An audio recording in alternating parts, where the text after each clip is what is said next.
Welcome to Comic Books and You. Today we're going to go over Grifter Shi Final Rites, which is a 1996 miniseries. Well, I'd say miniseries. It's a two-part comic, very short, featuring the traditional Grifter and our new friend Shi. That was basically an intro comic for Shi and a pack-in for Grifter. In this story, we are going to follow Grifter as Cole Cash once again, but this is the original Image comic version of Grifter. This story would be situated around Wildcats number 31 or so. Unlike the DC version of Grifter, he is a tad bit more competent, or at least better trained. He served in the super secret intelligence agency International Organization. In the past, he served in Vietnam as part of Special Forces and was trained afterward by Zealot directly as more or less a Coda assassin. So his overall skill level is a tad bit higher than what we see in DC. He is fairly ageless, still looks like he's in his 20s when he would probably be close to 60. If you do the math at that point, he says that he had good living, drinking, smoking, getting into fights, getting shot up. Now, being trained by Zealot, he was inducted more or less into the Coda Assassin organization, which gives him almost immortality. So he is good at combat, he is good at investigation, and both of those things are used in the story, which is better than what we often see with this character. Our second main character is Ishikawa Ana, who takes on the persona of Shi when she is on missions. She's a Japanese woman with a Japanese father and an American mother. It's one of those type of character where this should be some sort of duality here in her life. In this story, it doesn't take much of a role. She's trained in combat arts of Japanese warrior monks, the Sohei, and at that point in the story, it is the first time that she actually uses her skills for anything job related in a way. She is closer to her Japanese side throughout the story, as I've said, but this is more of a thing during her own arc in her own books that she has to balance being partially Christian and partially Buddhist. She's a good daughter that respects her father and grandfather, but her father and her brother were killed in a mob which is what led her to take on this persona and start a path of vengeance. Our villain in this case is Omura Aritomo, who is a Japanese businessman who served during World War II. He has ties to the Japanese military-industrial complex, etc. Kind of reminds me of one Kazuki from Yoko Tsuno. He's been trying to bring back Japan to glory and to remove American influence on the country. His company is partially built on biotech, and he developed a cloning technology which allows him to create an army of super soldiers based on himself. So he's got multiple clones, and that's what has been driving him forward. I'm going to try to go through the story faster than we sometimes do. I think it's going to be more helpful if we start doing this more in the future as well. So we have a flashback at the start where we see Cole and the Japanese group of Japanese operative, including Shi's father and Agent Sho, trying to recover a nuclear device in Hong Kong. The mission kind of goes sideways when one of Omura's clone kidnaps Cole's partner, and they have to blow up the helicopter which carries her and the nuclear device out of Hong Kong, which kind of puts Cole on a bad spot with his Japanese counterparts. Here we have Omura's clone here, and that's basically to look Omura as most of the book because that's the age of the clone that we use. We cut back to present day, and Omura is trying to buy another nuclear weapon, this time from the North Koreans. Kind of weird that North Koreans would have nuclear weapons in the 1990s. Most have been stolen from the Chinese, something along those lines. He gets into a meeting with the Koreans, buys the weapon from them, and before leaving, the Koreans try to blackmail him, and Omura takes care of business. Ana's grandfather is contacted by the Japanese officials. He is acting as a simple kabuki actor, but it's a cover for their special forces training and their Sohei training. They get Japanese get in contact with him to recover a printing paper which gives Omura power over the emperor, or partially gives him power over the emperor. And she is the one that is given the job to go and steal the final rites painting from Omura's stronghold, basically the Omura Dome. She gets into fight with another one of the clones that is outmatching her at that point. She tries to block an attack from him using the final rites painting that he can't damage, or that would cause all sorts of issues. So she manages to escape after doing that. Kokash is invited to Japan to act as an anti-terrorist expert because there is a nuclear weapon on the loose. And this is a whole ploy, but that's what he's invited for. He lands and he goes visit Anna's parents' grave to pay respect to their family since they've been killed. And he goes to Anna's house to introduce himself and pay his respects. The next day, he's brought before the Emperor Inner Council, and Omura, who is sitting on this Inner Council, tricks him into investigating who could have stolen the nuclear bomb. And this whole investigation, which does take a little bit of time, ends up pointing him to the Ishikawas rather than to Omura. It's a way to get rid of Grifter and to get rid of the Ishikawa and recover the stolen painting. He follows the clues, get back to the Ishikawa estate. She and him have a short fight, but it's stopped by Anna's grandfather, who points out that they're being attacked by another group of Sohei assassins who were apparently hired by the Minister of Defense, Kiduchi. All this is a ploy by Omura to eliminate all of his rivals while getting the nuclear bomb ready. Grifter and Kiduchi do pay a visit to the Minister of Defense, who is about to commit seppuku because of his shame on the actions that he's done.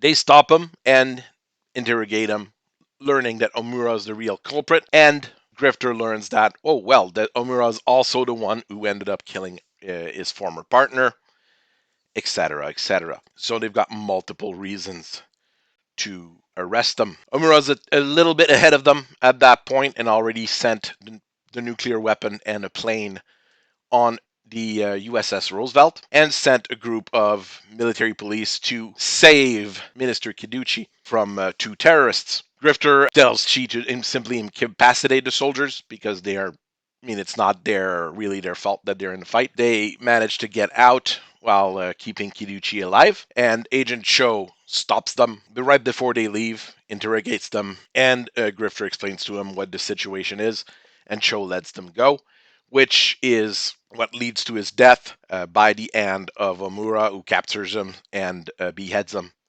for his actions. So in order to stop the detonation of the nuclear weapon on the 50th anniversary of Hiroshima, Grifter and Shi infiltrate the USS Roosevelt, disguised as officers, and they get to Omura's prototype airplane that he had put on the Roosevelt for a flight test, but it was all a ploy to have the nuclear weapon on there. And we see a group of clone samurai soldiers trying to prevent them from going forward.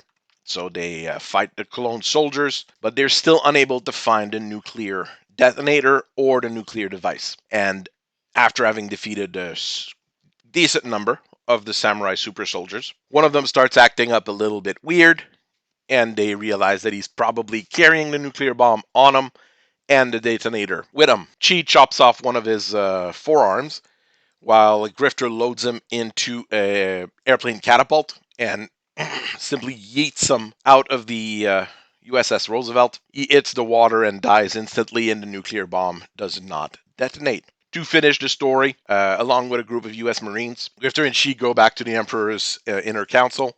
They confront Omura, who gets banished by the Emperor from the council for his actions. Grifter wants to kill him on the spot or have him arrested, something along those lines, but he is stopped by Shi and by the Emperor. Afterwards, we learn that Omura commits seppuku for the shame of his action. And this is pretty much how this story ends. There's just a little bit more character development a little bit afterwards, but nothing that is critical for the story. It ends with the death of the villain, which is always a good thing. When we look at the covers, they look like they're drawn on Japanese paper and scrolls, giving them a little bit of a foreign look to them. They feature both of our main character in different combat outfit. The first cover here, we have Grifter more or less bare chest and a good pose for to show off Shi. The second one, we have Grifter in his more traditional costume. Both would be rather efficient to attract potential reader. A mix of a pinup cover and a more traditional one. There's no taglines, there's no specialty imprints on them telling you that it's a limited series or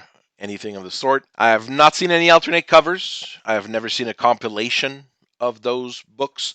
So it's more or less its own story and never was put into any special collections that I know of. The color palette within the book is pretty good overall, reasonable for what is needed here. We've got some vibrant colors, we've got some depth of colors, but we don't have anything super special or out of the ordinary.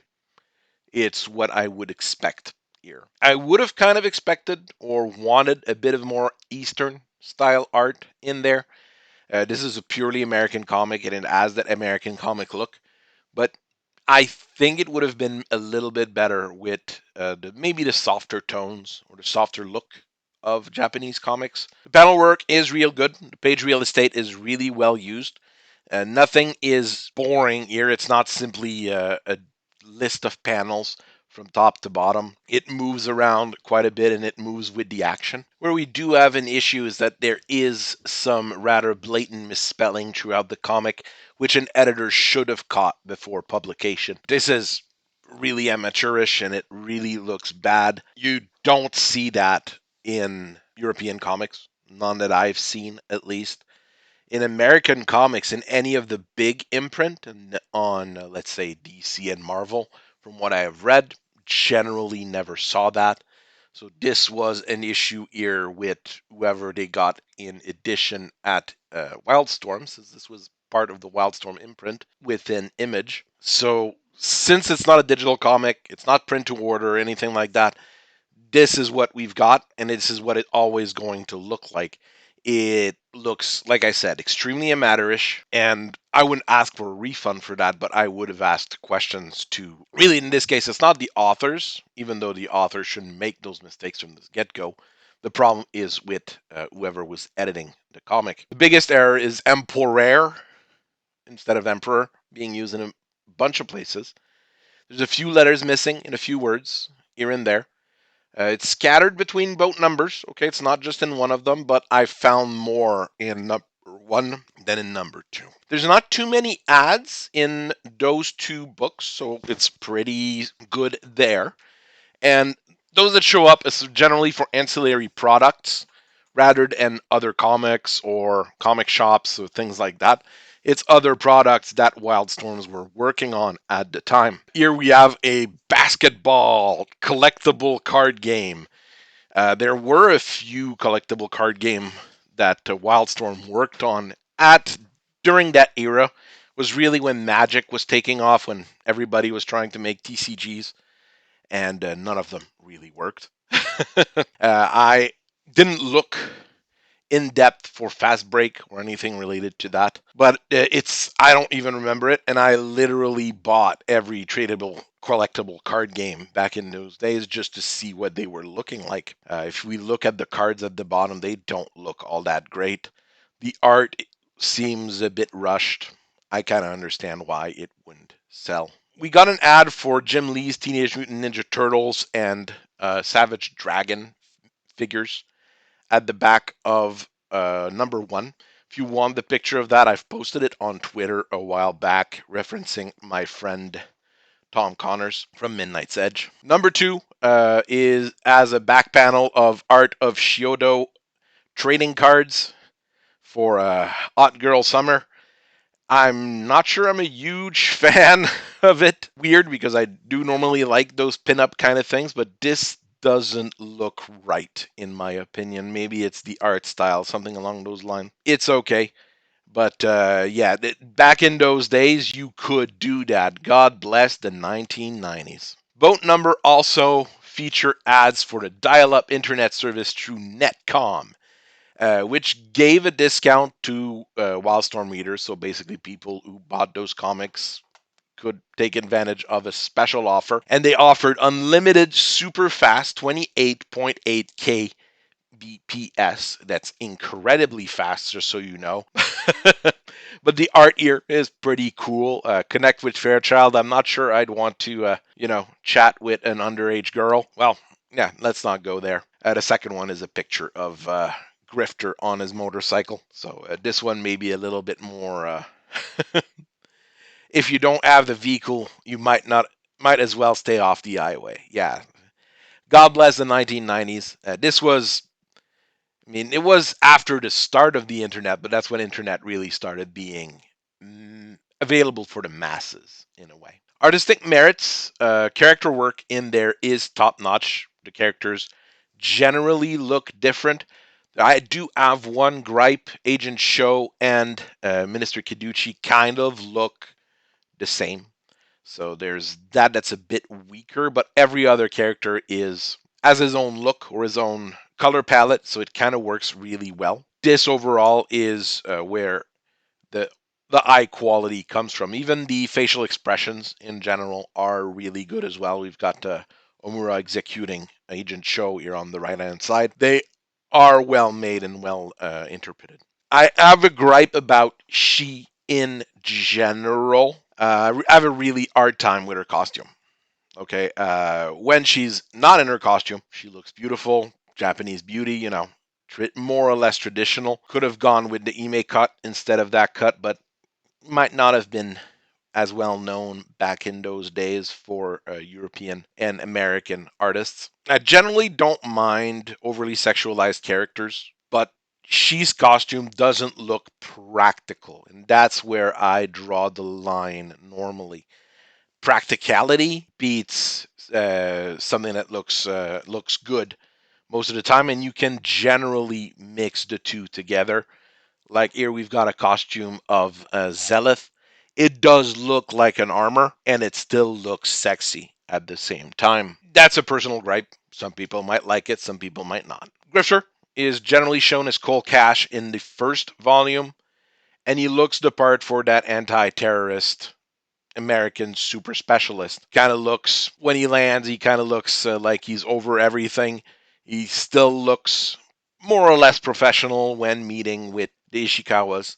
And when we see him as an IO operative, well, he has the Hulk Hogan mustache, but he still looks the part. We have limited backgrounds, a lot of white panels, gradient panels. A bit unusual in American comics. The workload of some of those image artists was too high for what they were needed to do. And they gave a lot on the character work and often enough less with the backgrounds, the buildings, etc. Yeah, I'm comparing it to the top of the best and the best of the best. So of course, I'm gonna say that it doesn't look very good. It's not terrible, but it generally would need a bit more work. If you had a second printing of this and you could do the magic IT powers on some of those panels, you could add things to the backgrounds and it would look a lot better. Mechanical designs are practical. I can't identify what sort of car this is. It's nondescript, two doors. Someone might be able to tell me what kind of car it is. It doesn't look bad.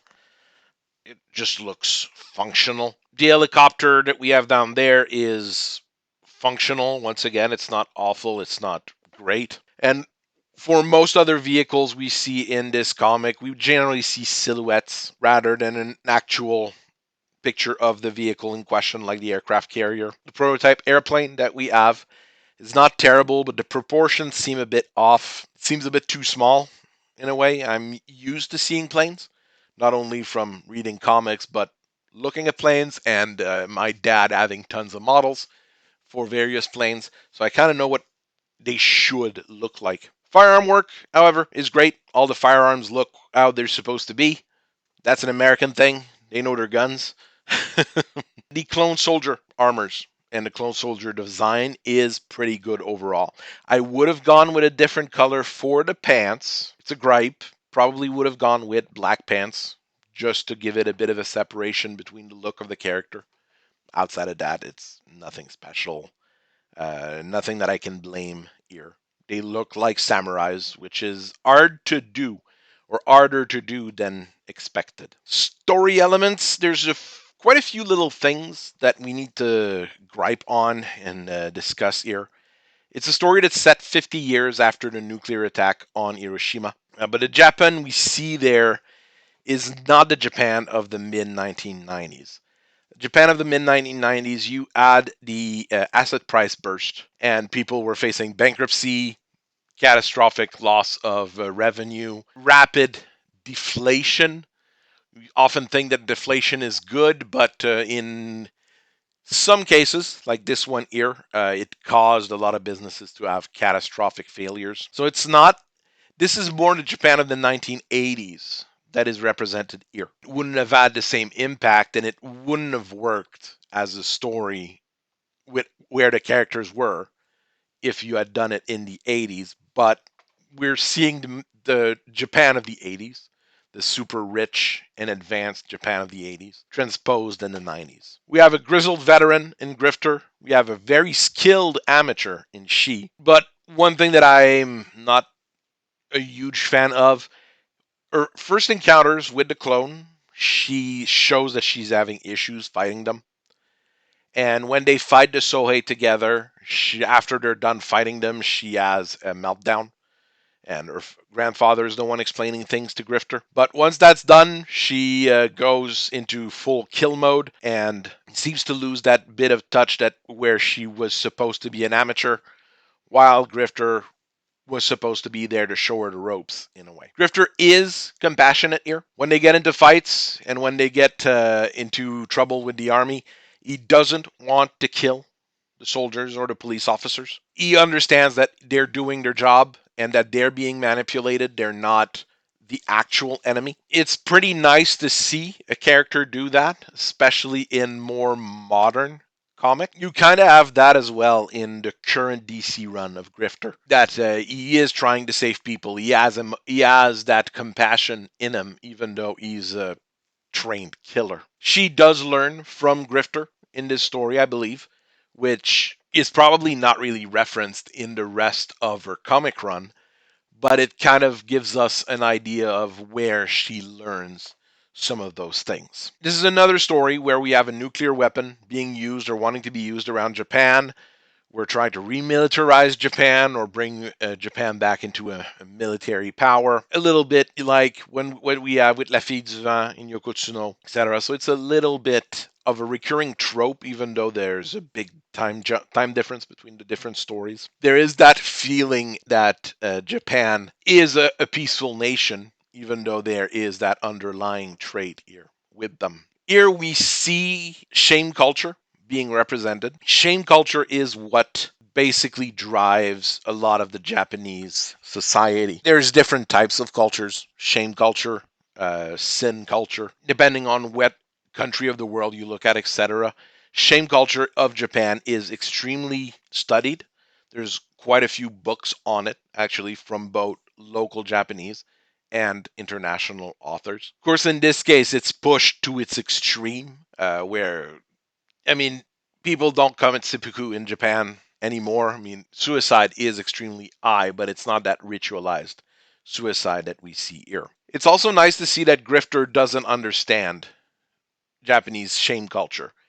He wants to take matters into his own hand. He wants to have consequences, like the consequence culture, which is more prevalent in the US, while the Japanese people around them tell him to let things go, and that being shamed is worse than facing consequences in some cases. We have extreme anti-foreigner sentiment in this particular story. The thing is, in the 90s until early 2000s, this was mitigated by anti-corruption, anti-government sentiment in Japan.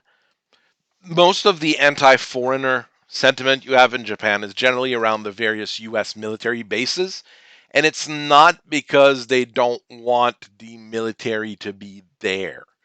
It's because of what some of those soldiers do and how some of those soldiers in US military bases act that makes the people anti-foreigner. They use the term gaijin and a few other different racist terms throughout this story, but the term gaijin is one of those terms that wouldn't be used in modern Japanese. Even really old Japanese wouldn't be using that particular term anymore. It's not just a racist term to use, it's something that was bred out of the Japanese language.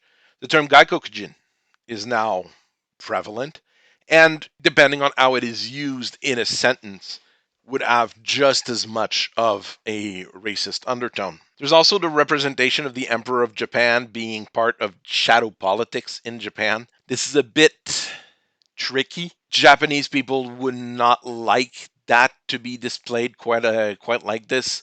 The Japanese emperor is a more or less a religious figure more than a political one, especially nowadays. So this is not very tasteful and would not make the Japanese people reading this comic super happy, I believe. This was published over 2 months, and it was probably worked on for longer, so probably done over a few months and then put into production over those 2 months. But like with most American comics, it's very hard to get the production history of a particular work.